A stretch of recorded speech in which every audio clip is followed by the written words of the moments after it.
Welcome to episode 58 of Timm Talk, the podcast about the DC animated universe, co-created by Bruce Timm. I'm Chris Lord. I'm Cameron Dexter. And we are back with some more Batman and Superman action this week. Yeah. And by that I mean we have a really mediocre episode of Superman we're going to gloss over real fast and then spend a shitload of time on Batman. I thought this had potential to be something. I did as well. And we'll dive into that in a bit. But before we get into that, Cameron, what has been happening in the world of comic book news? I don't know. I've been busy all week. Well, I actually came prepared this week, Chris. Thank God someone did. Yeah, I sure should very not. rarely. We have a couple new trailers that we haven't talked about yet. Oh, that's right. Yeah. Do you see the New Mutants trailer? I did.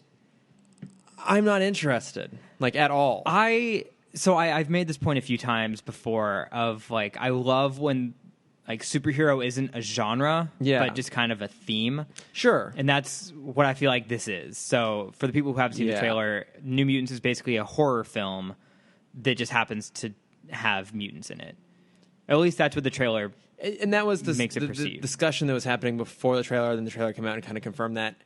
I agree with you.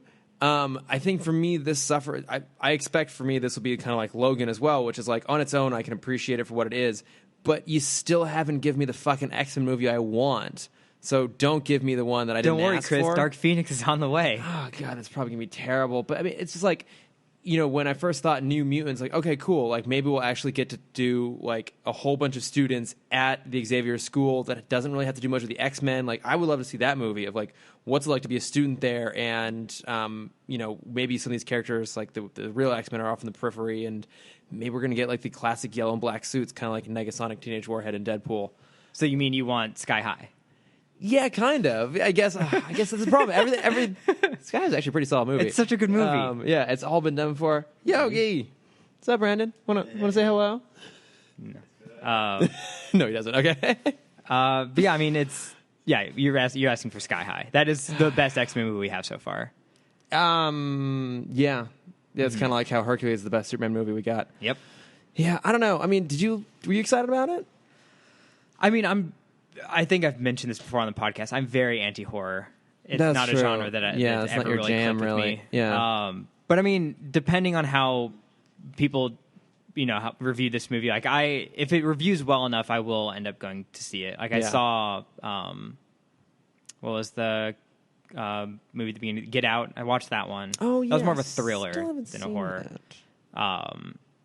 But I mean, yeah, it's a superhero film, so eventually I'll see it. Yeah. But I was just happy to see like kind of a fresh take on the genre. Yeah, but I also agree with you. Like I do want that. Like I would love kind of the crew of like Spider-Man: Homecoming to tackle an X-Men film. I think they kind of have the idea down for what a teenage superhero film should be. Yeah, I guess I feel like this is the direction Fox is going to go in now, because Deadpool and Logan were like big successes for them back to back, both critically and commercially, and so probably going like, okay, let's really embrace the idea of doing genre films that happen to feature superheroes, which again I'm mostly down for. But we also just had Legion, which wasn't true. It was thriller-esque, and that was very successful. And I love that series. Yeah, so I love that as well. Yeah, I think if they kind of pull things from that and integrate it into this, I think they might have a pretty good movie. I just want the fucking X-Men costumes, and for almost 20 years now they still keep saying no, and it's driving me nuts. Yep. But it's okay, because there are other big, bright, colorful superhero movies coming down the pipeline, including the trailer for Black Panther. Yes. Segue. So, the trailer looks great. It does. First off, I'm going to say that. Super excited for this. To look great, yeah. Are you upset that it's the same Iron Man villain that we've had in every film so far? Oh, like the Iron Man 1, you had the anti-Iron Man. You get the anti-Black Panther here. Yeah, Ant-Man, it's the anti-Ant-Man. Now it's Black Panther, it's the anti-Black Panther. Well, I mean, Red Skull. Yeah. Too, even, and the Abomination with the Incredible Hulk. Mm-hmm. I guess Loki doesn't really count. He's not really the anti-Thor. I get why they end up doing it. It'd be kind of cool to see them do something different. I guess I'm willing to kind of give him the benefit of the doubt because it is Ryan Coogler. I was going to say because it's Michael B. Jordan. And because it's Michael B. Jordan. He looks so good. He always looks good. Yeah. But he looks particularly good in this. The second Marvel character to make it past the the Fantastic Four failures. Wait, hang on. Same character, too. Wait. Oh, right. Oh, yes, of course. The Human Torch. Mm-hmm. This This is the second Human Torch we have in the Marvel franchise. God, not playing Human Torch. I was trying to go through the most recent cast. I'm like, wait, Miles Teller? Isn't that? No, he's not. I mean, he technically is in a Fire film right now. Oh, yeah, Only the Brave. Mm-hmm. It's revealing well. Yeah, not going to see it. No, probably not going to see it either. Yeah, I am super excited for Black Panther. See, this is where I'm cool with them doing genre stuff because, like, Marvel has continued to deliver. Like, they gave us the Avengers movie that I always wanted to see, and now they're like, okay, we're really going to like lean in on these like more genre stuff. But it's like, I don't know. So the director, he also did Creed, right? He did Fruitvale Station. He did Creed. Is he doing Creed 2? No, apparently Stallone is directing Creed. Oh, 2. that's right. Yeah. I feel like I'm missing another one that he did. I don't know. The funny thing is, I actually haven't seen any of his movies yet. You haven't seen Creed? I didn't see Creed. No, That's good. I know it's really good. It's been on my Hulu for a long time. I've been meaning to sit down and watch it, and I've seen some of the original Rocky movies. Okay. Like enough, but I mean, once you've seen one, you've basically seen them all. yeah, I think I've seen. I know I saw Rocky Balboa in theaters, which is the latest one. That might be the only one I've seen in its entirety. Actually, There was, before I ever watched a Rocky movie, there was a clip from The Simpsons that I always think of when I think of Rocky, and it's Bart trying to understand Roman numerals. He's like in a tunnel, or he's in a cave, and there's multiple tunnels, and they're all labeled with Roman numerals, and he's trying to figure out which number means what. He's like, okay, this tunnel, it's a V and two eyes. Rocky 5 plus Rocky 2. Oh, this is 7. And I that stuck with me, and I love that just like little joke of using God. Rocky to figure out Roman numerals. That actually is the easiest way to do it, isn't it? That's genius. Yeah. But no, I am super excited for Black Panther, though. Yeah. What else do we have? Han Solo. It's a big surprise there. Boring. Yeah. Hopefully it's good. Yeah. I don't know. I have some casting news. So, Do you? Yes. Is it about my favorite TV show?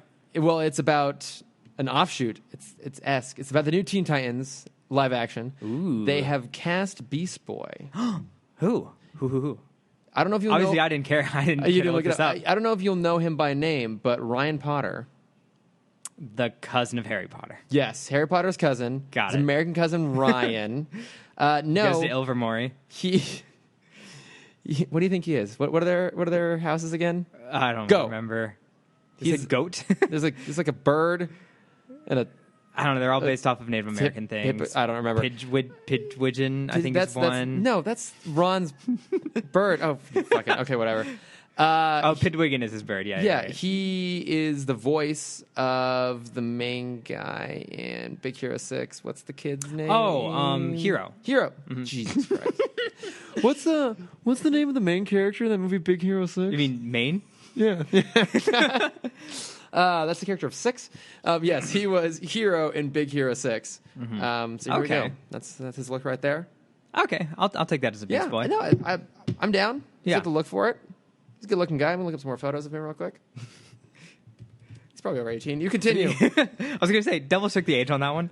That's why I'm looking him up. I had a weird piece of news that I'm not sure if you saw or not. There was a weird story that went out that said Big Bang Theory had spoiled Justice League. Okay, I saw something about this, but he's 22. Oh, you're fine then. Fuck right off. Okay. Look at him all you want. I'm going. Objectify him all I'm you going need to. It's fun to objectify men. Oh, hello. There was a sweepstakes going on through CBS or through Big Bang Theory. There was like figure out which Justice League member you are, and they kind of confirmed that Green Lantern will be part of this movie. Okay. Which isn't so. Like, there's like a wheel that you spin, Wheel of Fortune style, and on the wheel they have all the superhero logos, including the updated Green Lantern emblem. Okay.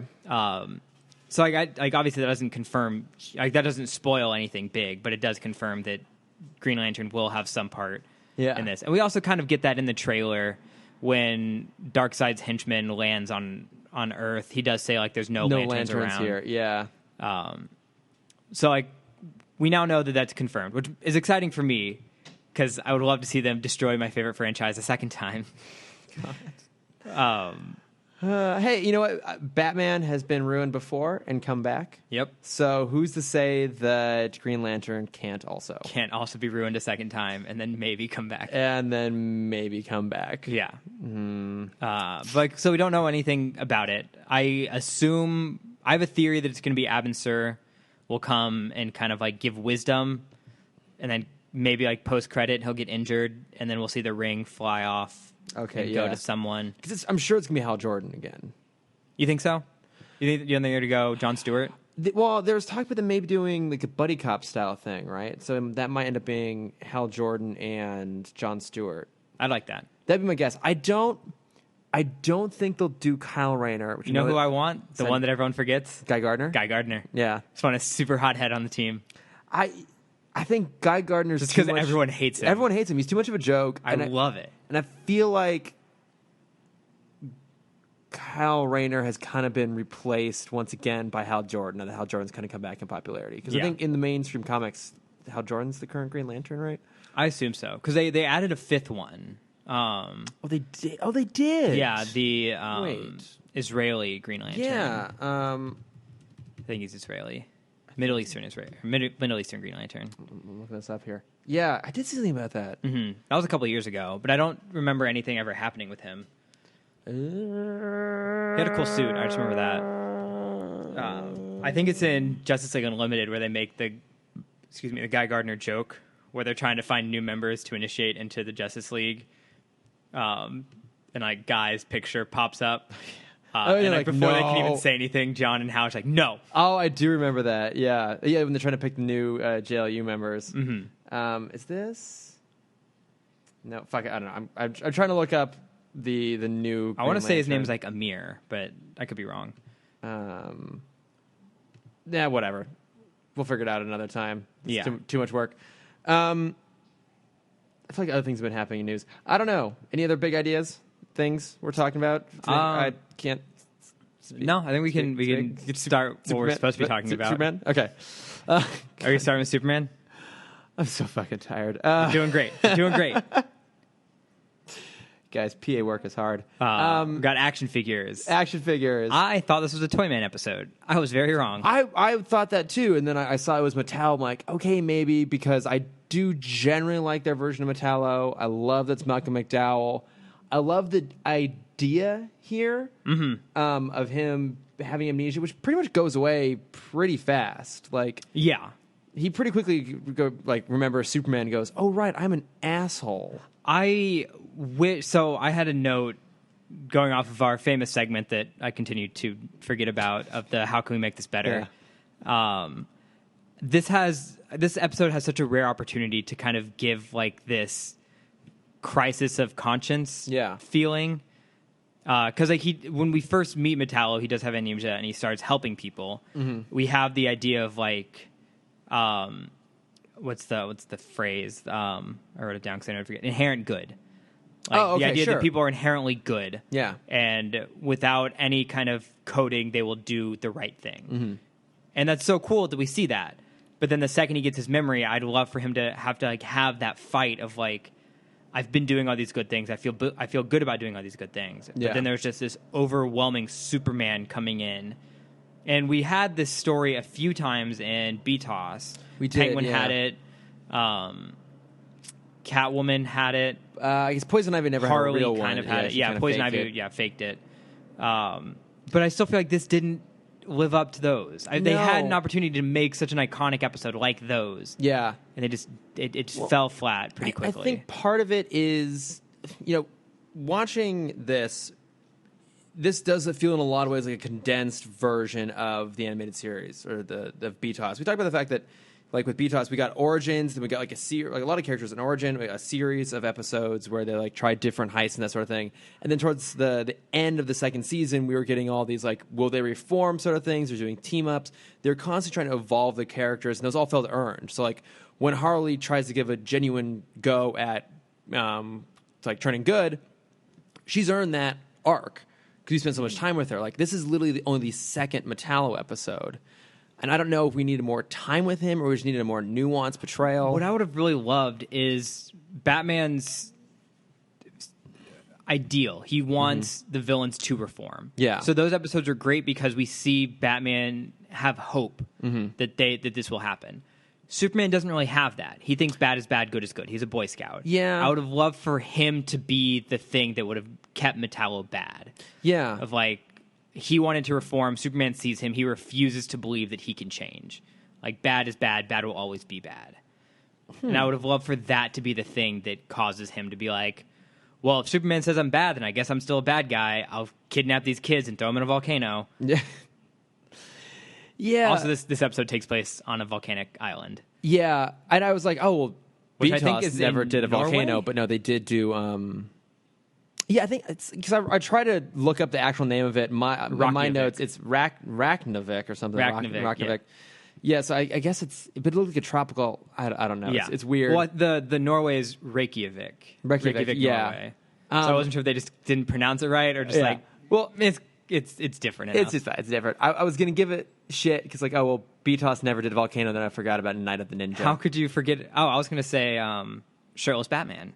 Oh shit! Wait, that wasn't a volcano. That was a Lazarus pit, right? Didn't he detonate the Lazarus pits? Oh, yeah. Yeah. It was like in the shape of a volcano. Yeah. It was the funnel. I never forget shirtless Batman. Unless shirtless Robin walks by and I'm like, Yeah. get out of here. You old bastard.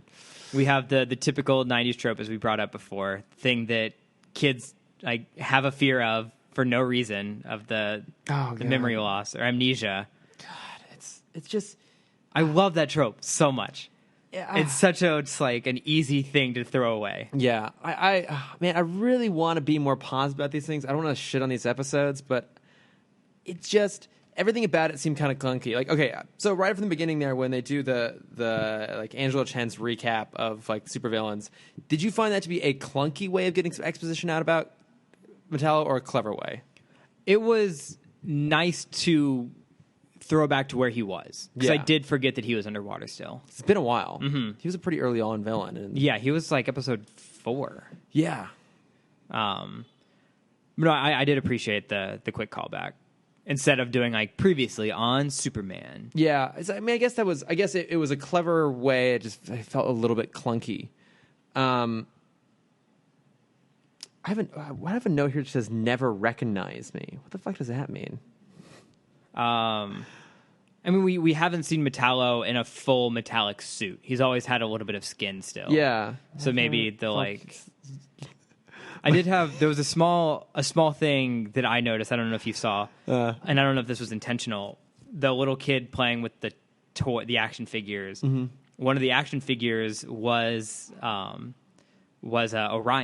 from Justice League Unlimited. Oh, was it? Yeah, I don't think it was meant to be, shit. but I think they based the Orion character off of that action figure. Oh, I mean, it's probably just a reference to Orion, because I mean, Orion's a character in the comics. Yeah. But I mean, like the design of Orion was. Oh, okay. It might have been taken from this action figure. Yeah, because it was identical. Okay, I see. I was falling asleep as I had to. There's a point where like Metallo gets caught in a lava flow and Superman like runs off to go save Lois and the kids. I think I had to replay that 4 times because I fell asleep every time something happened to Metallo. I'm like, I have to know what happens to him to have a conversation. Because my notes on this are literally lies to kids, volcano, never recognize me, Pulitzer. Yep, they bring up Pulitzer again. Like what Sam mentioned, like this was how they had the clunky throwaway about Lois. Oh no, who is it? I think Metallo makes a comment like, "Oh, bless you." They're like, "Get another Pulitzer once more." I don't remember. Yeah, I don't know. I think because he catches her spying on the kids and him. Yeah. So he has some line of like, "Is this the reporting that got you the Pulitzer?" Oh, that's right. Yeah. Yeah, you got to throw it around. Everyone needs to know that Lois Lane won a Pulitzer. Oh Christ, yeah, and even the way it all comes together, it's the same fucking ending as last time. Yeah, like we get a semi-ambiguous like status for him, like, but we know he's alive, and this time I guess he's just like talking to himself to keep himself sane as he's buried inside a lava flow. Yeah, which I feel like he'd be strong enough to break free from. Probably. When So when we got to the end there, were you expecting like a robotic hand to be sticking out of You wanted the thumbs up? the thumbs up? Wanted that nice Terminator 2 reference. Oh, just cry a little every time. I didn't expect to see him. I was expecting Yeah. to see just like maybe the glow of the kryptonite through the Okay, rock. this is something. Yeah. And then like maybe like the eyes or something. Mm-hmm. But what I thought was kind of funny and also kind of stupid was how they basically treated lava just like water. It just yeah. Because like Metallo was trying to drown Superman in lava flow, like holding his head under lava. Yeah. And Superman just like coming up and just like Wait, didn't another while under super- kryptonite. Oh, that's true. Actually, yeah, Yeah. That actually should have hurt him. A lot. Didn't we do this already in a Superman episode? Wasn't there one where like there was a whole bunch of lava flowing in, and I thought it was Lois was like clinging to a chandelier or something, like a hanging lamp in an office over a flowing. Yes, it was. It wasn't Metallo. Oh, it was the episode that introduced Darkseid when the guys with the guns, right? They're out of like that factory where all the guns are being kept, and it's like molten lead. That's the whole thing. It's inside a lead building, so you couldn't see in. We're like, oh, that's clever, and they didn't actually do anything with it. And then they just had lead flowing like water around the whole place, molten lead. And you like, if it were that hot, like if you were within a few feet of it, you'd be like melting, not just like totally fine. Yeah, that they treat lava in this like kids treat lava on a playground. Yeah. It can just The flow. floor is lava. Yeah, it's lava. Just don't touch it. Be fine. Yeah. Yeah. There was, I think it was like a, I don't remember his name, Kyle from Nerdist.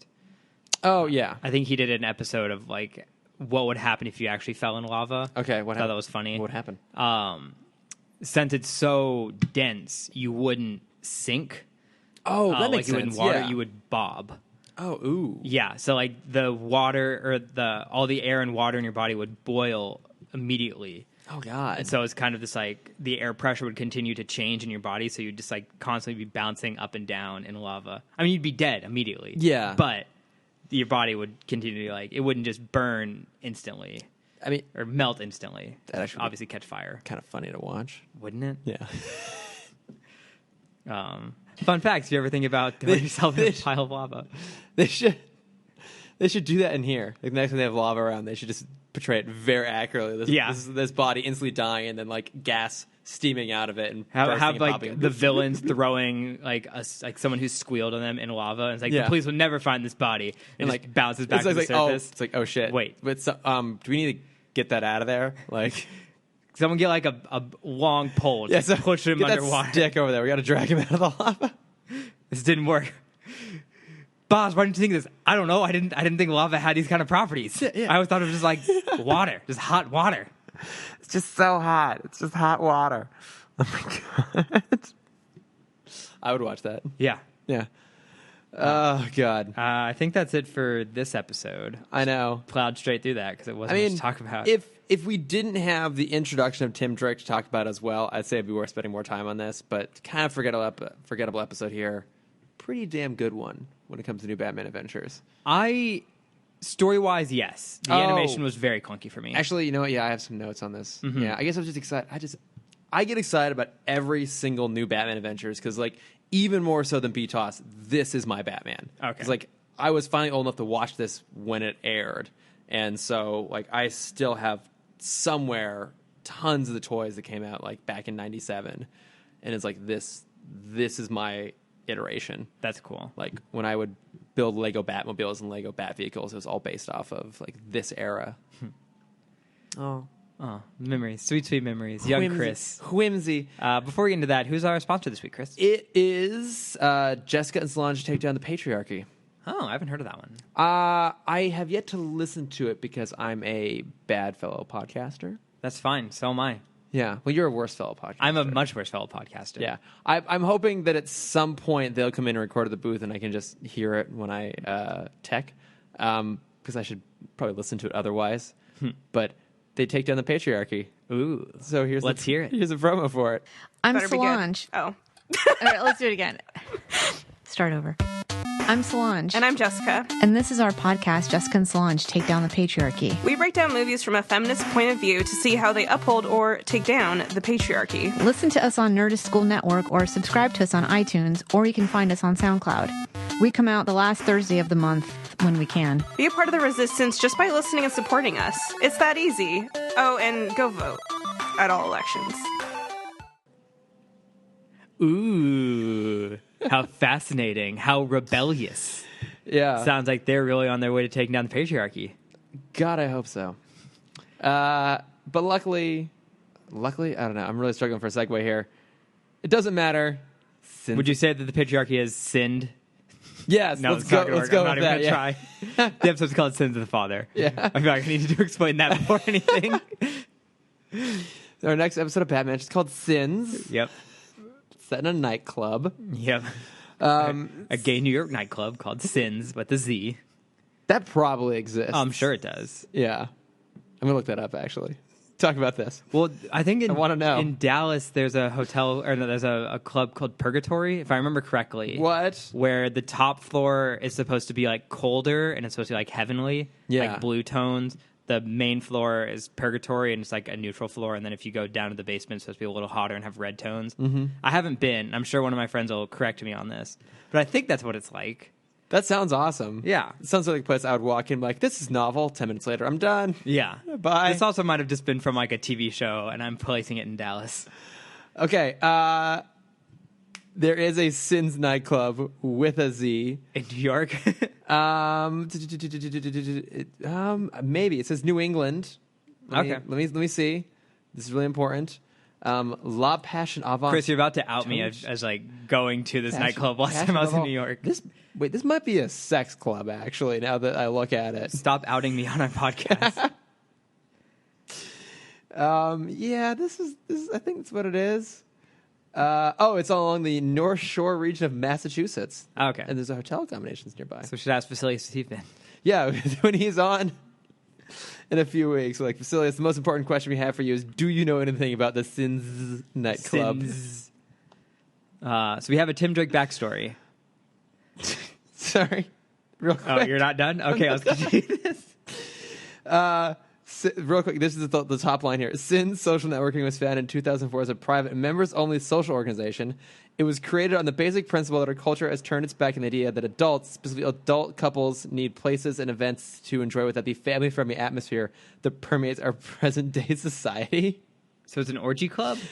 I think it might be basically just... hang on. I think it's a swingers club, because to attend events, you must be a couple or a single female. Single males may register as members and participate online via our social network, but cannot attend events. Fascinating. We can't do it, man. We're out. We're out. Nope. God, Which lucky lady listener wants to join me? Oh my God.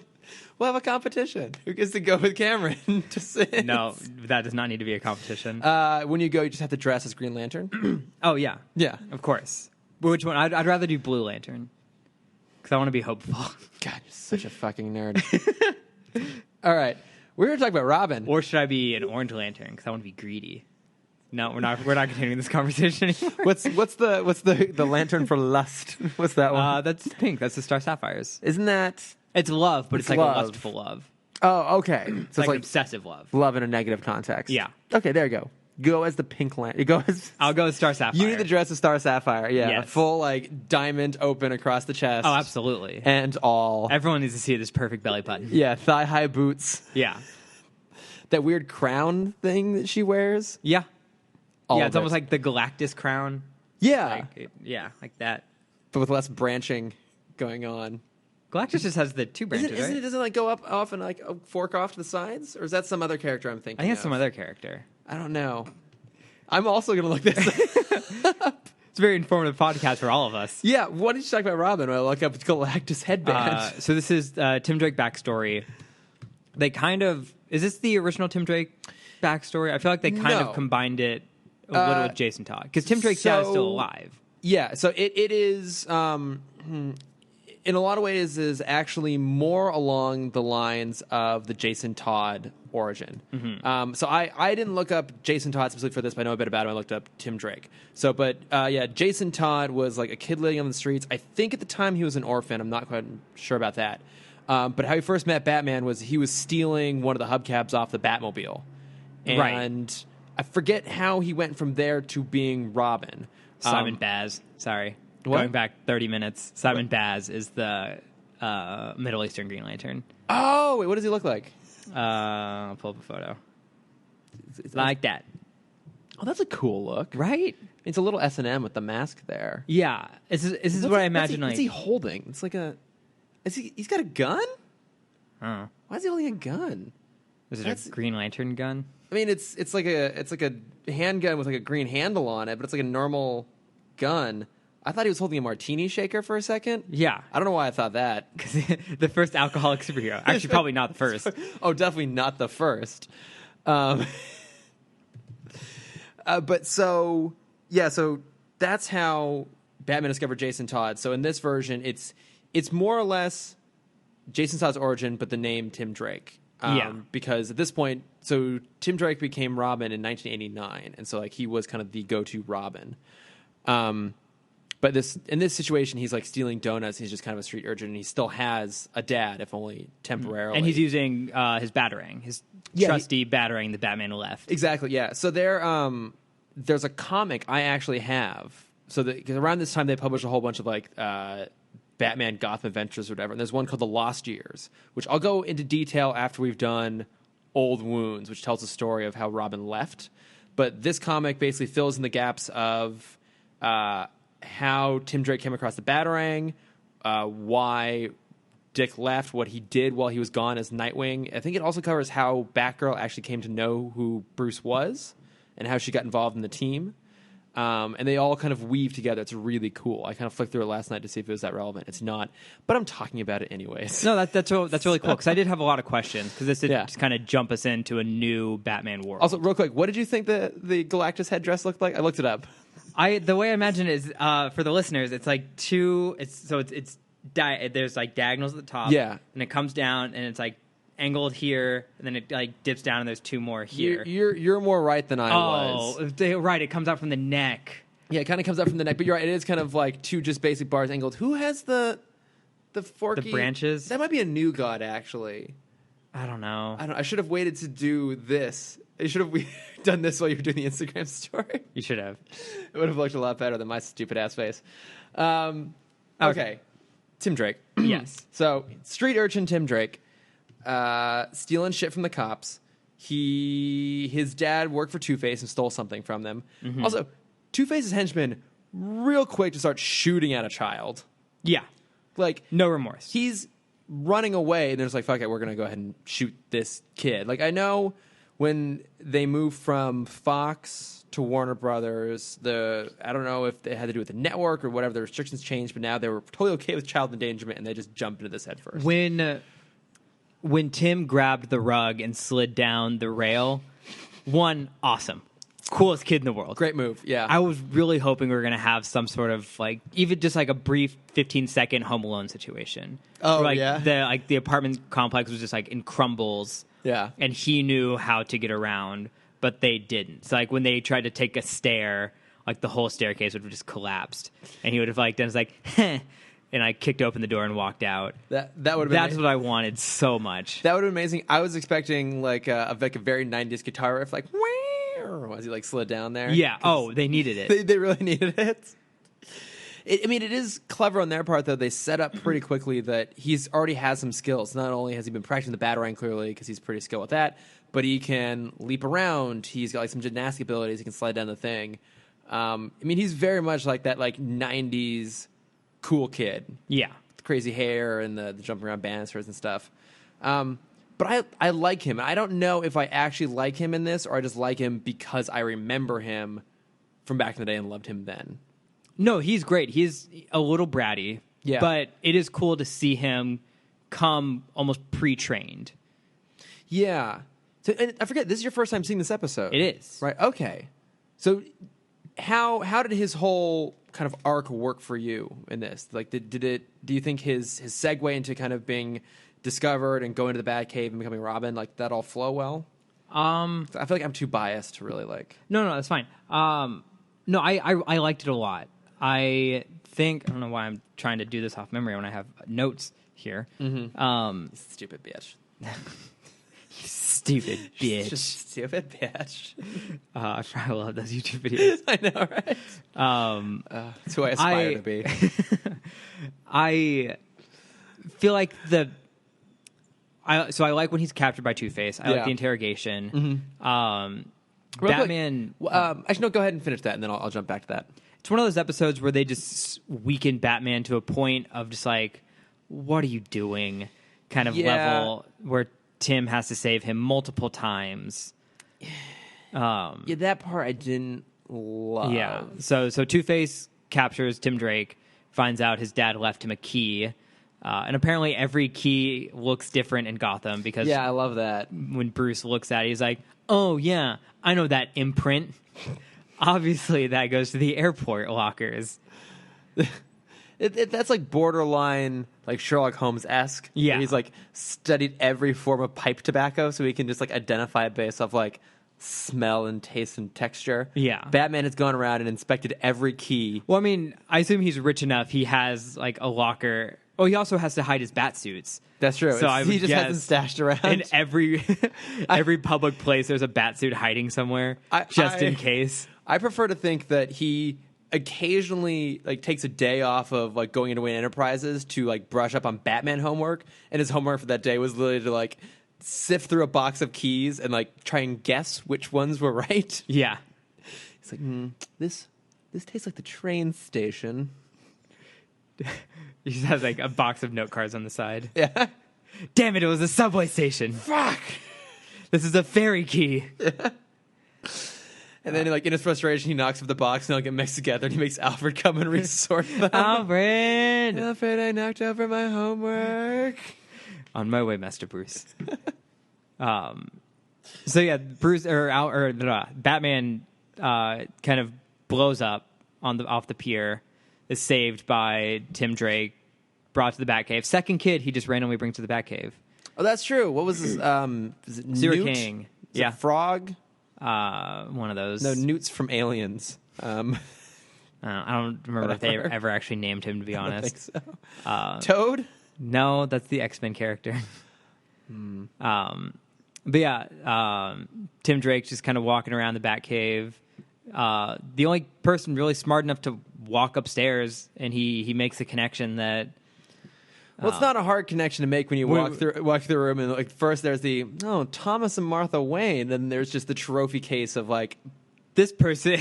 Yeah. Batman is really obsessed with this Bruce Wayne character, his philanthropist wall. Yeah, there. I am glad that they showed that, because what I was expecting, the dumb thing where he just like walked up and saw the house, like, oh my gosh, this is Bruce Wayne's house. Yeah. But I like that. I was like, oh yeah, obviously every person knows what the interior of Bruce Wayne's house looks like. Yeah. The 90s cribs. Yeah. But no, it was cribs. Nice that that they actually did go through and be like, oh, he did explore, he did steal. Yeah. He is still a villain. He has the capacity to be a villain. Yeah, like because he steals Bruce's like money clip and watch, and they kind of catch him. And Batgirl shows up. Batgirl shows up, yeah, and like brings it back down to the cave. One thing I loved here is how Batman talks to Timm, because when I guess he's still a little bit injured, so he's a little bit less intense than normal, but he talks to Timm in the third voice. Mm-hmm. Right, so that middle voice that in BTOS was basically used exclusively with Alfred, now here we see him used with Alfred, with Barbara, Batgirl in the Batcave, and now with Timm, where he's like not putting on the Bruce Wayne inflection, but he's not going super gravelly. He's just like, that's him at his most human, talking to Timm, being like, why was Two-Face after you? Mm-hmm. Showing that like Bruce actually does know how to like talk with kids at the end of the day. Like he knows how to communicate with them like they're real people. Yeah. Especially kids that have gone through like tragic events. Yeah. Because like he obviously can relate to that the most. Yeah. I really like that. Yeah. And I also like too that, we talked about this last time. The stakes do feel higher in this version. Like, I mean, they don't say it flat out, but they're like, oh, a John Doe was discovered, and Timm's smart enough. I wish they would have like held just an extra second on that. Yeah, because they do kind of brush over that they find Tim Drake's dad dead. Yeah, they do go and past Tim it pretty quick. Doesn't really show his emotion. No, because that was what basically Robin's reckoning was all about. Yeah. Was Robin showing his emotion too much. And I would have loved for Tim just like have that moment of like, I didn't care about him. He didn't care about me. Why should I even care that he's dead? Like, you know. Yeah. He just one of those overdramatic 90s monologues. He does skate past it real quick. He just kind of has like the lone bro tear. And the nice Goodwill Hunting monologue. Yeah, right? And then it's not your fault. It's not your fault, Tim. It's not your fault, Tim. My Tim, wife used to fart in her sleep. It's not your fault. Yeah. Alfred farts in his sleep. It's hilarious, Tim. Live with me and you can listen to Alfred fart in his sleep, Tim. The smelly old man farts.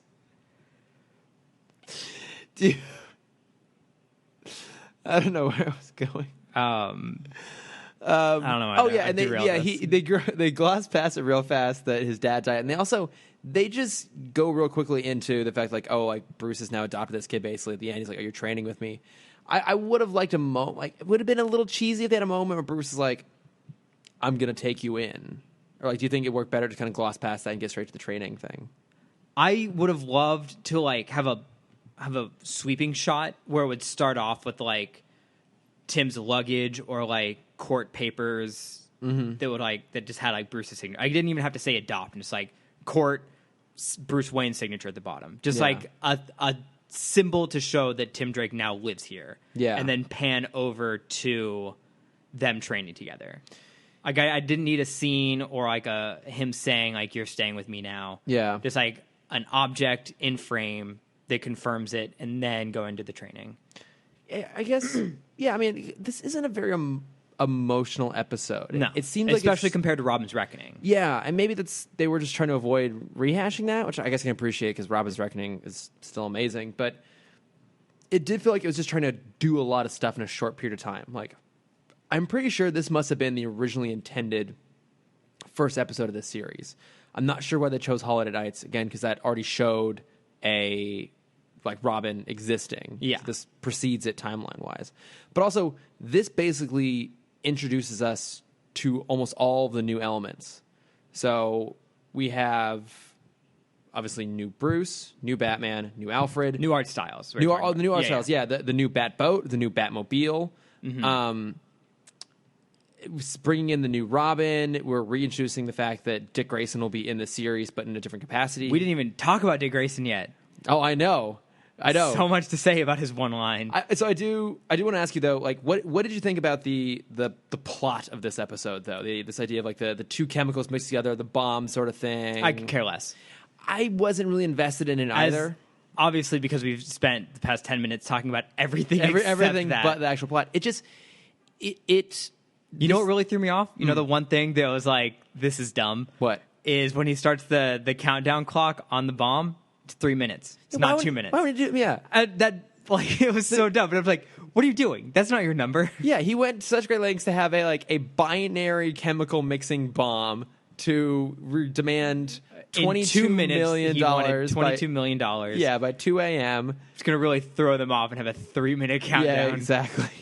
If anything, he should go for a 1 minute because everyone will be like, "No, it's fine. We have 2 minutes to get there. We're working with the henchmen." Yeah. Why would he give him extra time? Well, I would have loved for like if Batman tried to defuse it. He's like, no, 3. This must be like him trying to deduce why he chose 3 instead of 2, and that would like give him time to blow up. He's like, wait, hang on, Batgirl. There's a deeper meaning to be found from this. This is some kind of riddle. He's working with the Riddler. Yeah.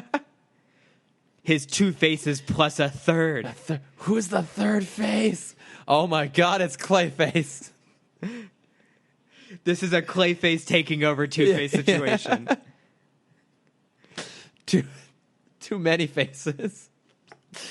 Too many cooks. Too many cooks. What did you think of the new Two-Face design? It's not a drastic change, but I like it. I do appreciate when they animate Two-Face that he's never at a 3/4 view. Oh, so when you interesting. draw, you usually have 3 character poses. You have the profile, or the profile to side, Yeah. 3/4, which is obviously 3/4, and then front on. Thank you for showing me Yeah. how that works. Just in case the viewers wanted to know. Did a nice turn to the side there. Yeah. That's like a small detail that I always appreciate, that whenever he talks, usually when a character talks, they'll always talk in 3/4. Okay. Because it looks, most of the time you never see a real person in a perfect profile talk view. straight on, yeah. Yeah. So then what, I wasn't paying that close attention. So is it like slightly tilted, but like you can still see both faces clearly? No, he's always in a full profile view. Oh, interesting. You always see just one half or front on. He's Okay. never in a 3/4. Yeah, I guess that's true, isn't it? I in general favor the new Batman Adventure design just based off pure bias. I actually kind of prefer the BTOS version Oh, of Two-Face? of Two-Face. I feel I like honestly didn't notice much of it. Besides I think the eye isn't as yellow. the big thing I noticed is that I feel like his normal side, his quote unquote human side, whatever you want to call it, has a little bit less personality Okay. to it. I think he's one of those characters that actually having a little bit more of a pronounced Duality. facial Okay, structure kind of worked for him. I kind of feel the same way about Alfred actually too. I prefer the original Alfred to this Alfred. Yeah, I do too. And that may also be because there's not a lot of Alfred in New Batman Adventures, because we have all these other characters, but a lot of him in the original. So most of my time with Alfred was spent with Phantasm, where I feel like he's just a little bit more expressive. So I think with this, what you're going at is you just don't like the faces of New Batman.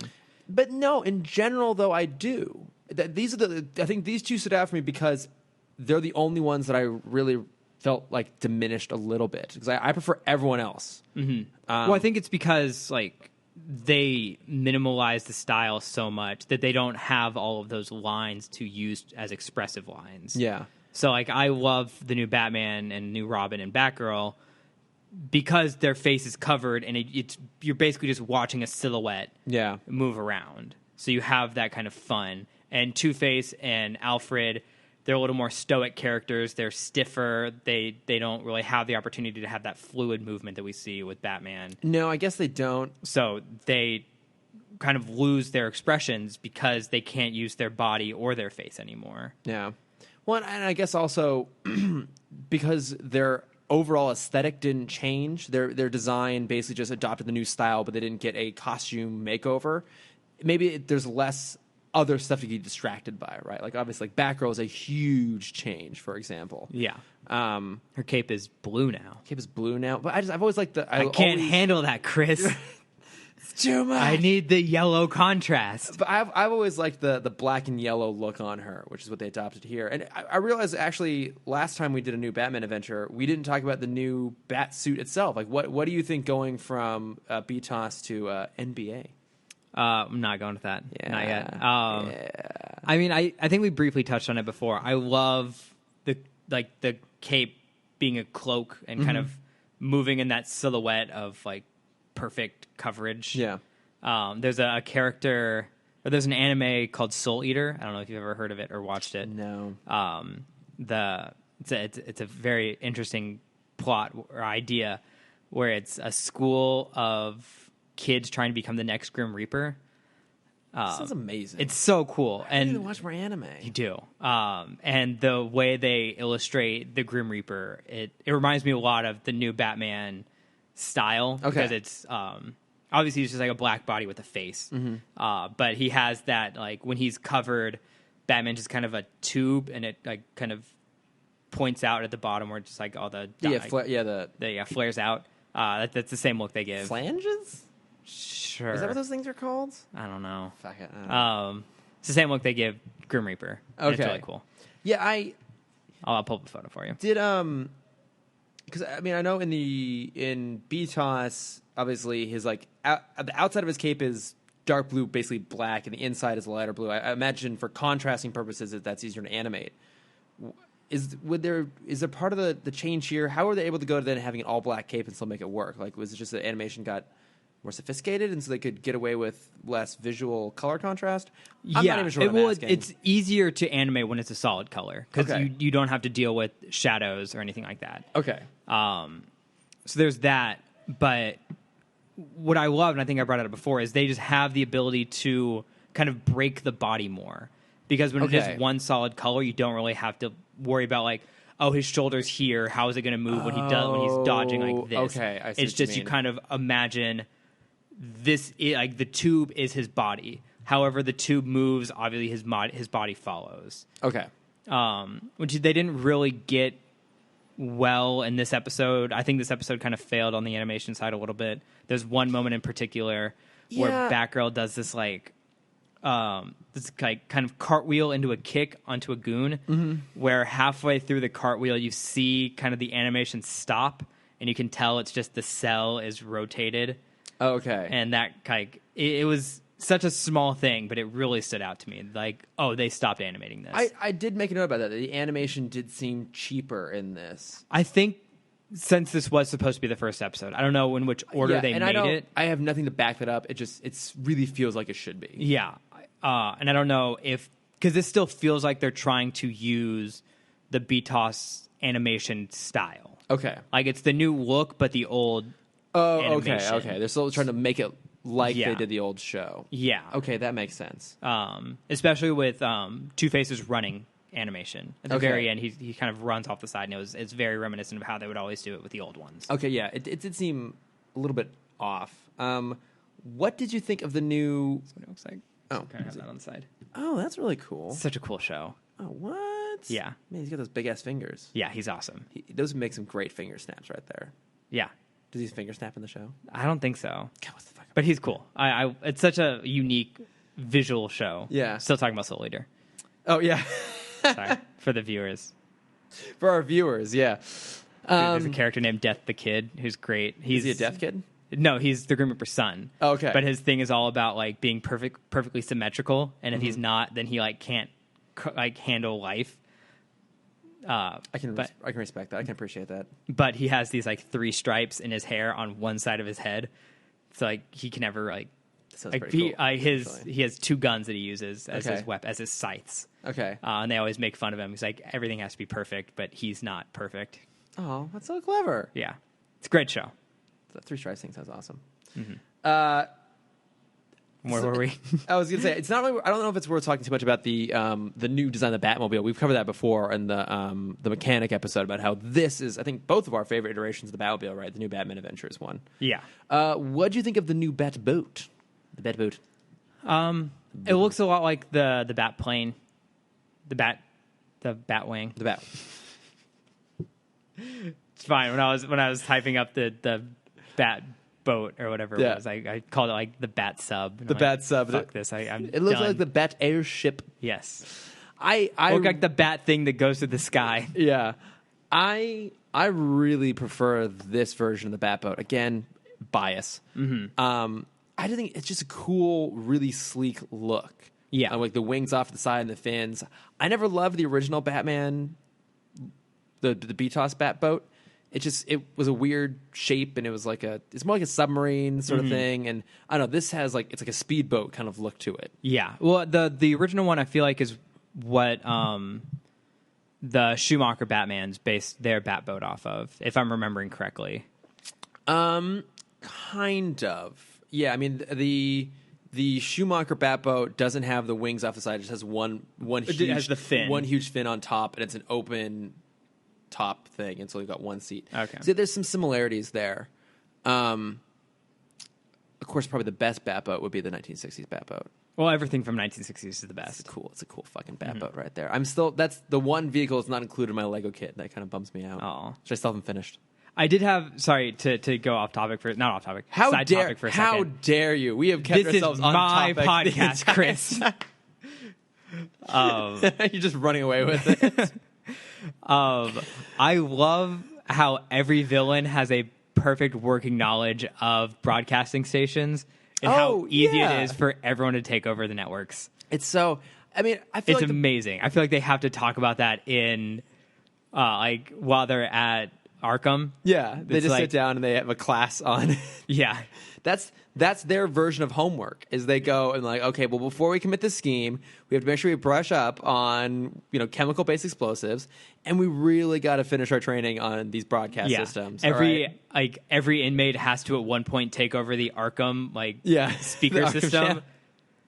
Just as to make sure they can understand and do it. They sit around waiting to get called up. They can finally go in and like learn how to use the system. Yeah. Well, they got to do something while Batman's at home, organizing his keys and testing all of them. Oh, God, it's so true. Did you also notice? Probably not. Color TVs.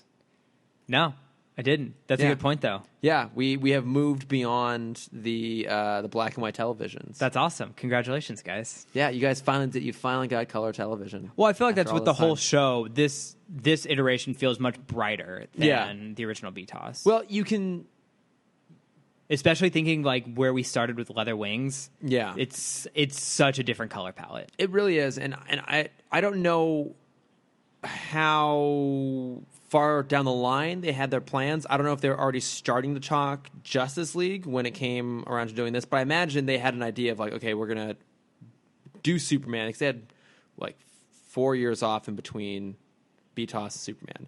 Like, okay, we have time off. We're going to go ahead and do Superman. We eventually have to bring Batman back. We need to bring all those characters closer to this palette. I mean, they also did it to cut down on animation cost. Yeah. But you can see like they were trying to kind of merge and I them think a little bit. Bruce Timm also said like it was a way for them to not get bored. Yeah, I understand. Because it was he had some interview where he basically said like he wanted to update the outfits any opportunity he had because that keeps it fresh for both the writers and the animators. Yeah. Well, and hey, it worked out. Now we have to get 2 of every version of the figures, the DC Collectibles figures. Yeah. Little did he know that just super upped the marketing price. I know. It's genius. Mm-hmm. So genius. Have we hit all the designs? Batgirl, we basically hit on it. Yeah, we had done that one last Robin. time. Oh, yeah, what do you think of the new Robin suit? I like it. Yeah, I do too. Mm-hmm. I prefer the black and red and yellow look to the one with the green look. I think this might have been the first version of that suit. Because as I was reading up on Tim Drake, he got his all black, yellow, and red suit, I think around the time of like the New 52. Okay. Up to that point, he was... Yes, because in Hush... You've read Hush? Yes. Yeah. I've read Hush Returns. I don't think I've read the original Hush. For fuck's sake. Why would you read Hush Returns? Because that was the first one that I found at my comic store. Christ. Cameron. What? Oh, God. I'm sorry. You know what I did finally do to kind of make you a little proud of me? What'd you do? I finally watched all of the Disney movies I hadn't seen before. Why would that make me... What? Because I finally seen... Okay, so you finally saw Robin Hood? Saw Robin Hood, saw The Rescuers, and your favorite. The Great Mouse Detective. Yeah. What did you think? Loved it. They're all great. Amazing, right? I was very upset with myself for not watching them for waiting so long. What are you doing with yourself? Okay, well, now that you caught up on those, I have a fat stack of comics to hand off to you. You have homework, all right? No, I have Disney Trivia on Wednesday. God damn it. So for fuck's sake, in Hush, which you haven't read, Tim still has the green and red suit. Okay. So I do like this suit a lot. Dick Grayson makes an appearance at the end. He's back. Yep. Although we only get to see his front. Such a fucking waste. And he's wearing a shirt, even more of a waste. But I will say, one thing I don't care for is I do not care for mulleted. You don't Dick care for Grayson. mullet? Yeah, mullet. No. It doesn't look like he has it. I prefer less hair on my dick. I'm sure you do. It's bat plugs. It's gonna let that one go. Hang on. Before we get there, I have a question for you. Yes. Fuck, we're gonna go long. I don't care. At what point one of the henchmen goes to hit Robin with a crowbar? Do you think that was a deliberate reference to the death of Jason Todd? I don't think so. But anytime there's a crowbar and a Robin, I think everyone has that fear of like he's about to die again. Yeah, there's some crowbar action to happen. Yeah. So I didn't do, like I said earlier, I didn't really do any research on Jason Todd. We're leaving that for the fans to do on their own. Leaving that for the fans to do on their own. Or if we ever get around to doing some of the DC AU movies, obviously we would have to do Under the Red Hood because I think it's so good. It's probably both of our favorite It's up there. It's definitely top 3. Okay, I think that might. It's the one I've probably watched the most. Okay. Plus, it's got Bruce Greenwood as Batman. I've always wanted him to be Batman. Neil Patrick Harris is Nightwing. That's true. Oh, so good. We'll get to it at some point. So I did do some research on Tim Drake. So before he became Robin, the character was introduced because basically they learned their lesson after Jason Todd, and they're like, okay, we need to have people approve this character. So in the comics itself, Tim deduced who Batman and Robin were. Yes. And oh, sorry. Side note. I also love that after Tim finds out that Bruce is Batman, that Alfred just gives the alternate identity to everyone else. So Tim is talking about like the Robin suit. Oh, and yeah. Alfred's like, oh yeah, Dick didn't like that one. Like he didn't know who Robin was yet. He could have kept that a secret. that's true. Yeah. I mean, once you know. Yeah. Once you know, you well, know. Once you understand the big secret, like the little secrets don't matter anymore. That's exactly it. Yeah. He didn't say who Barbara was, though. But at the end, you see them fighting without their that's true. costumes on. They're all training down in the Bat Gym. Yeah. The dojo. The dojo. The boat. The Bat Joe. Bat Gym. No. Let's continue on with Tim Drake's backstory. Yeah.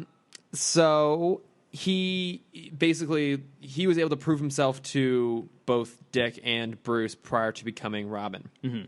So his first appearance was Batman number 436 in August of 1989, which means that Tim Drake and I are the same age. Ooh. Or his existence coincides with mine. He became Robin, though, in December of 89. So he had a few issues there where he basically got warmed up to the whole thing. This I didn't know, really cool, named after Tim Burton. Oh, that's cool. Yeah, because I mean, he was introduced at the same time as Tim Burton was making a Batman movie. Did not know that. Yeah, no, it's kind of cool. But you asked earlier about Tim Drake's background. So in the comics, his parents are both alive, and he's born into like Bruce Wayne's social set. So I remember I've read somewhere, either in one of the comics, like one of those like big like DK books about the comics, that his parents' house was like next door to the Waynes, and there was like a tunnel that he would navigate through to go into the Batcave, and that tunnel actually makes an appearance in Hush, but you wouldn't know that. Nope. But you just spoiled it for me now. Yeah. I don't even have to read it anymore. Spoiled it all. We always associate like Jason Todd with dying and Dick Grayson with having his parents killed, but Tim's actually had a lot of deaths in his life. So like when he first becomes Robin, that's not really the case. But over the course of his history, his mom is killed, his dad is paralyzed, and then later killed by Captain Boomerang. Oh no, the worst of all people. Yeah, he's best friends with Superboy, aka Connor Kent, aka Con-El. Yep. When Superboy dies, he gets all depressed about it, and then he changes his costume to reflect Superboy's colors. And then also his girlfriend is Stephanie Brown, a.k.a. Spoiler, who everyone thought was dead for a period of time. Who was Robin for a very short period of time. Yeah, so she was Spoiler, she was Robin, and she was Batgirl. I'm not sure whether she was Batgirl or Robin first. I don't know, but I'm assuming those happened after she turned out to be alive. There's some crazy shit about her, like getting pregnant and running off. I forget all the details on it, to be honest. Lots of deaths in his life.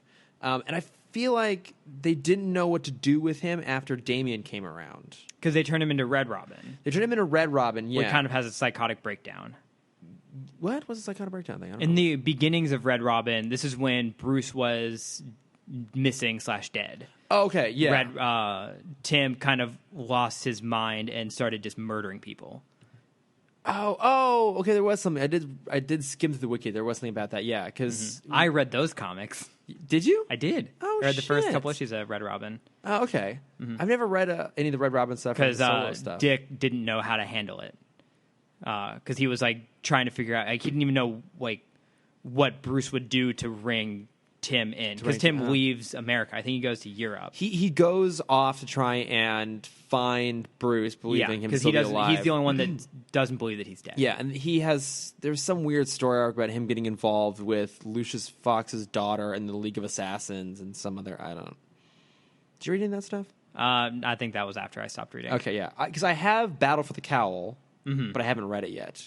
Because at some point I want to go back and actually read Death of Batman, Battle for the Cowl, the entirety of the Dick Damian run, and then the Return of Bruce Wayne, where he's like time hopping through history. It's so wonderfully He's bad. like Cave Batman, It's and like so Pilgrim great. Batman. Yes, Pirate Batman. Pirate Batman. Find out that he is actually Blackbeard. It's all so ridiculous because like I feel like they didn't know what to do with him, and then it doesn't help too. There have been so many reboots, so it's like in the New 52 he was Red Robin, but Tim Drake is a pseudonym. Like his parents were put in witness protection, and they decided that he would have a better life if he lived with Bruce, so he became like one of Bruce's wards.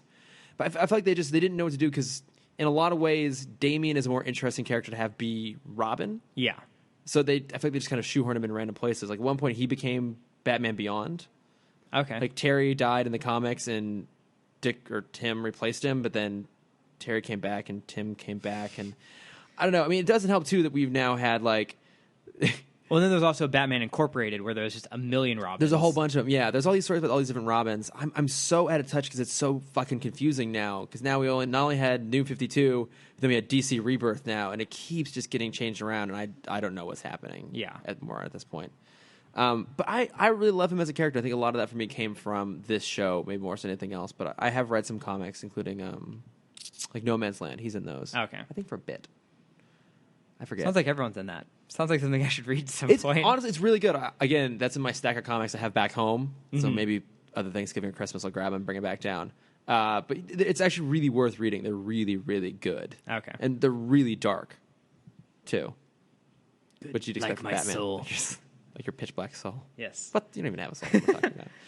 Like you just animated. You have some soul now. You have seen Robin Hood. The Disney Robin Hood. Robin Hood and Little John running through the forest. Laughing back and forth. What do you have to plug, Chris? Say. Great movie. What are you watching, listening, reading to, playing? As I was directing, acting in. Oh, none of the above. Improvising. I did sit down and watch Hocus Pocus actually last night. Good. You've seen it before, right? I have seen it before. Okay. It's been a number of years. After I watched these 2 episodes, I was PAing all day, and I did not feel like going out. So I watched an hour of cartoons on a Saturday night, and then watched Hocus Pocus. Sounds like my normal Saturday night. So what I have to say about Hocus Pocus is so good. The 3 leads are amazing. Yes, in it, especially Sarah Jessica Parker. So good, Sarah Sanderson. Yes, exactly. She's amazing. Like very, I don't want to say subtle because she's kind of like the cartoony character, but like a lot of little details she brought to her performance to make it really funny. Yeah, she's so weird. They're great. Obviously, Doug Jones as Billy. What's his bucket? Also fantastic. Everything else about that movie is terrible. How dare you? Okay, that movie is perfect. The acting is atrocious. Yes. The writing is horrible. It's just an endless series of 90s cliches. Yes. They call him Hollywood because he came from L.A. The bully's name is Ice. The bully's name is Ice. It's so dumb. They take his shoes. They take his shoes. The parents don't know what's wrong with him. She's dressed as Madonna. He literally says, "I wish we'd never moved here." He like upsets his little sister who goes and runoffs and falls into like a bale of hay. And you know crying. The thing that like one thing that bugs me in that movie. There's only one thing. One thing. God damn. So his bedroom. He has like the normal bed, and then there's a stairwell that goes upstairs somewhere. It's such a 90s fucking thing. It leads nowhere. It's just a little window. Blow it up. They blow it up at the end of the movie. Yeah. And I remember like noticing it for the first time when I watched it last week. Of the like, it literally it goes to nothing. Yeah, it's just like the windows. It's like a little not a steeple. I don't know what you call it. It's just a little viewing room at the top of the house. Yeah. It's for some reason I always thought that that was his bedroom was up. Like this was like the hangout room, and the bed was up there. No, there's just really nothing up there. Oh, it's so the one thing that bugs me. The one thing that bugs you. Yeah. I did get excited though because Thackeray, not Zachary, mind you, Thackeray Binks. Thackeray Binks. When he's a human, he's played by Sean Murray, who you would only know if you watched NCS. And friend of the show / former guest Todd and I used to watch NCS all the time in college together. And so I texted him yesterday, being like, "Oh my god, like Sean Murray is in Hocus Pocus. What the fuck?" He's all excited, and then he responded back with me today. You would appreciate this. He was like, "Oh, holy shit, Mark Hamill was Fire Lord Ozai. Yeah. Do you not know that? I'm like, who the fuck is that? Chris. I get it. He responded, Christopher it's Thaddeus Lord. How did you know that was my middle name? It just rolls off the tongue. That's why my name is Cuddle. That's my initial, CTL. I'm just like, oh, there's Cuddle. I've never seen Avatar. I don't know what the fuck this is. Yeah. Yeah. Fire Lord Ozai, also known as Phoenix King Ozai. Fuck, I don't know any of these things. Mm-hmm. But yeah, he I was am super the excited about that. Phoenix I'm like, King. that doesn't fucking matter to me at all. So, I mean, I guess if you want some like real super hardcore 90s throwback, go rewatch Hocus Pocus. It's great. You will hate me for saying this. Probably. I already hate you. As you should. It made me kind of be okay with the idea of a remake. Okay. And the only thing that holds me back is the 3 leads are absolutely perfect, but the rest of the movie is garbage, and I feel like they could do some much more interesting stuff with it now because everything about it is just so frustratingly cliched. So I have that, and the other plug I have is one of our friends on Twitter, the Watchtower Database, who's always been real cool about like retweeting us, and when I remember to go on Twitter, I'm sorry guys, I retweet you as well. I saw they posted something about like some new designs, and I'm like, okay, they're all in the style of the Timmverse. So I looked at it, and they do fan comics set in the DCAU that go like continue on some of the stories. Oh, that's awesome! I had no idea they did this. I'm super excited about it. I haven't had a chance to read them yet because I literally just discovered this like before you got here. But yeah, they're just like they're all up on their website. They have a whole bunch of like full blown comics issues, and they look like they were pulled straight from the run of the comics when the shows were back in the day. So guys, like this is awesome. Congratulations. I had no idea. I'm super excited to sit down and read about these. That's so cool. So well done. Yeah. So they're a bunch of real cool folks, and they're just keep getting cooler and cooler. So well done, guys. Nice. Those are my plugs. Oh, they're also it's Watchtower Database / Legacies of the DCAU. It's like the two main handles. I'm gonna put it all in the social media shit anyways. Yeah. Well done, guys. Nice. Yeah. What do I have to plug? Yeah. I watched. Did you ever see Colossal? Did you watch it when I was out? No, that's the Anne Hathaway. that one, yeah. As the kaiju. How was Great. it? Oh, so good. Yeah? Blew me away. Nice.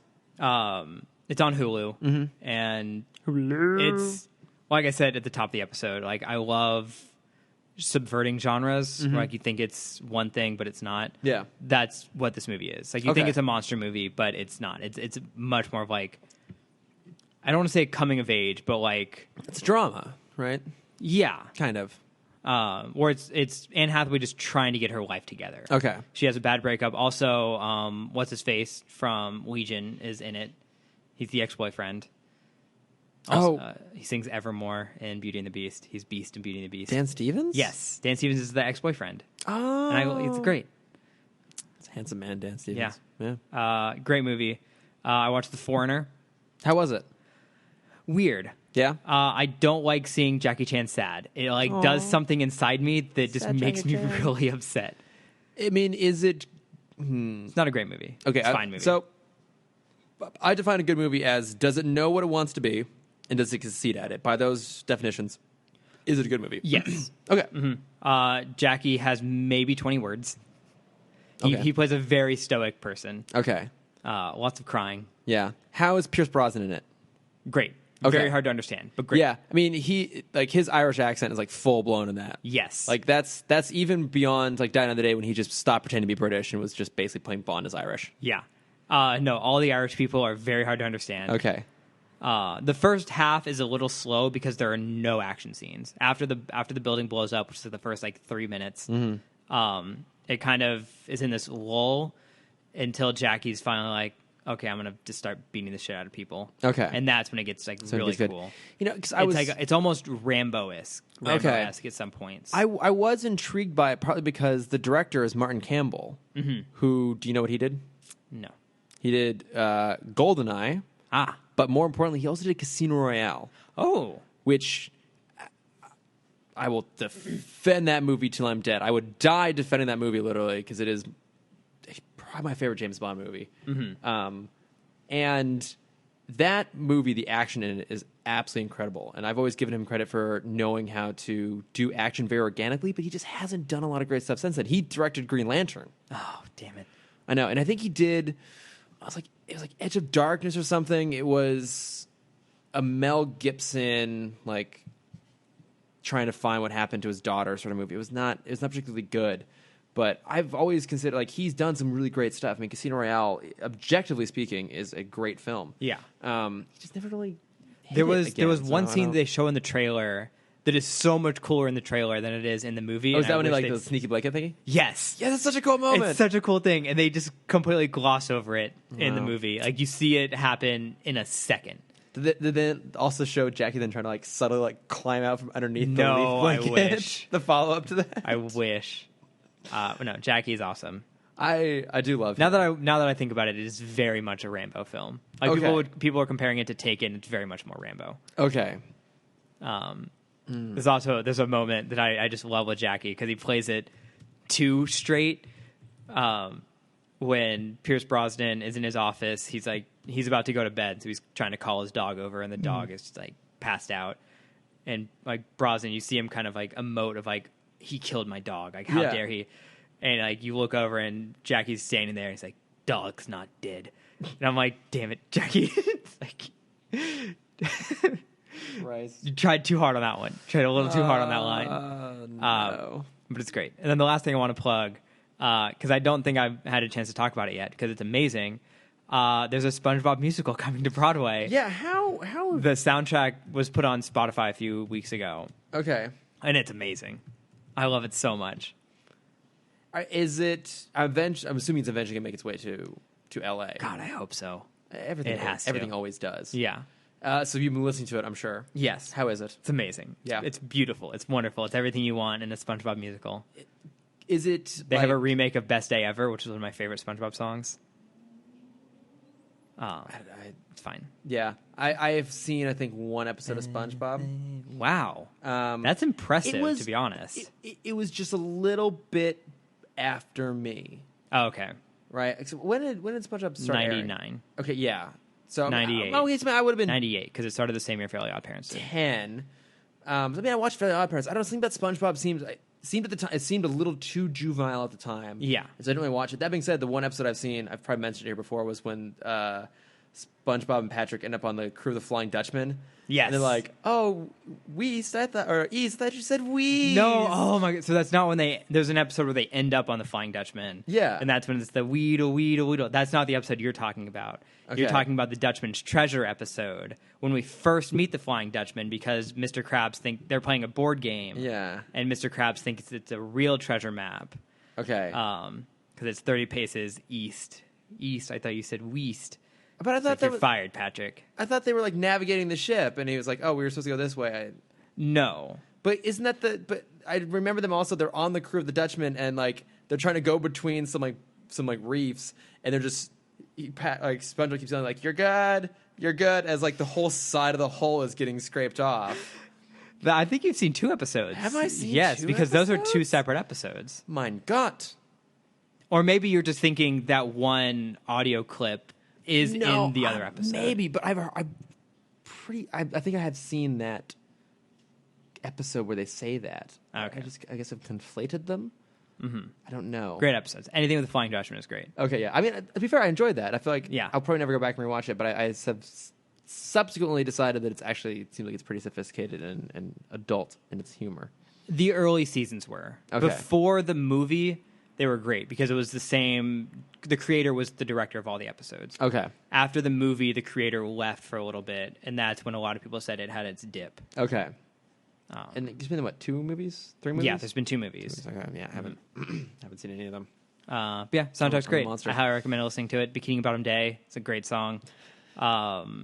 Best Friends, I think this is called Best Friends, was written by Plain White Tees. Oh, weird. Okay. And it's a beautiful song. Aw. They had some big names write the songs for this musical, which I think is so interesting. Yeah, I think It's you like- were telling me about that. It doesn't feel like a cohesive soundtrack, Okay. but it's great. Sorry. It's fine. That's all I have to plug. Okay. Now that we've had an hour and a half long episode. No, it's an hour and 18 minutes. Oh, that's not too bad. Yeah, it might be our most tangenty episode ever. That's fine. I'm fine with it. I think that probably does it now at this point. I think we've covered it all. I don't need the random shit you want to talk about for a few minutes. Do you want to have like a little therapy session, get some shit off your chest while we've dragged our listeners along here for no. this meandering, pointless journey? No, I'm pretty good. I know my mom listens, so I can't do any of that stuff. Oh, okay. We'll do that. We'll do that off air discussion. No, life's going great. I don't know what to talk about. Good. All right. I missed you, bud. I haven't seen you in a while. I know. This is like one of our latest to publish episodes we've done in a long time. Yeah, it's fine. It's also physically late at night. Mm-hmm. And I got to go off now. It's like 10, Chris. You're an old man. It's 10:30. I'm usually in bed by now. I've been up early. I was working all day long, and I've got to go off now and go drink with an Irish film crew, which I'm super excited about. That sounds sarcastic. I'm actually legitimately excited about that. That's a real thing that you're about to do. It's a real thing I'm about to go do. Yeah, I'm going to have to like wake up and, LA. and go drink. Yeah, and I have to get up at like 6 o'clock tomorrow morning, too. It's the worst. Cameron, what am I doing with my life? Making good decisions. Where can we find the podcast, Chris? The podcast at Timm Talk Pod on Facebook and Instagram and Twitter. I'm trying to get better about actually doing shit on Twitter. And we have an email that we don't check. But it goes directly to my phone. Oh, okay. So it's not like stuff has been accruing for months. Like no one has ever reached out to us on Gmail. I'm gonna make make a new email account just so I can reach out to us. Someone please email us timmtalkpod@gmail.com. I will mention it on the next episode. Give you a free shout out. Yeah, we'll like I don't know, we'll send you something. I don't know, we'll figure something out. Please just email us so I feel like I have a reason to exist. Where can we find you? I am at Lordifer on Instagram like? and Twitter. I'm assuming most people here have seen my face. Oh yeah, because I posted on because you Instagram story now. Instagrams. I know that's actually been working. I think our followers are going up. I think we're almost at 100. I think so. Yeah. Not to throw numbers out. No, everyone loves numbers. What are you talking about? Yeah. Yeah. You can find me at. What if I wasn't done, Cameron?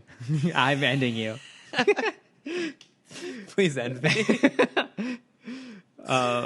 You can find me at CamDexter_adventures. If you want to see my face, if you want to see my art, which I'll update eventually, you can go to at Cameron.Dexter. That's the one. I'm like, oh, hey, it's me. I was looking at your Snap story. Yeah, it's me. Yeah. I need to do some podcasting. I look like a total tool when I talk. Always. Yeah. That's why it's an audio medium. That's... Thank God. We'll be back next week with 2 Superman episodes. I can tell you exactly what it is. I now keep this tab open at all times on my computer for convenience sake, so I have less prattling on to do here. Double Dose and Solar Power. So Double Dose, I think that's Livewire and Parasite. Okay. And I'm not sure which episode is Solar Power. Maybe it's an episode featuring the Nuclear Man, a.k.a. the villain from Superman 4, The Quest for Peace. Ooh, maybe. It won't be. I'm going to make you watch that movie at some point. Nope. But anyways, thank you as always to our listeners for listening. For sticking with us through all this time. Our 58 weeks. Our bullshit. 59 weeks. 59 weeks. We didn't miss 1 week. Mm-hmm. Real good sense then, though. Yeah. Thanks again for listening. All right. Bye. Bye. The Nerdist School Network. For class and show information, visit nerdistschool.com.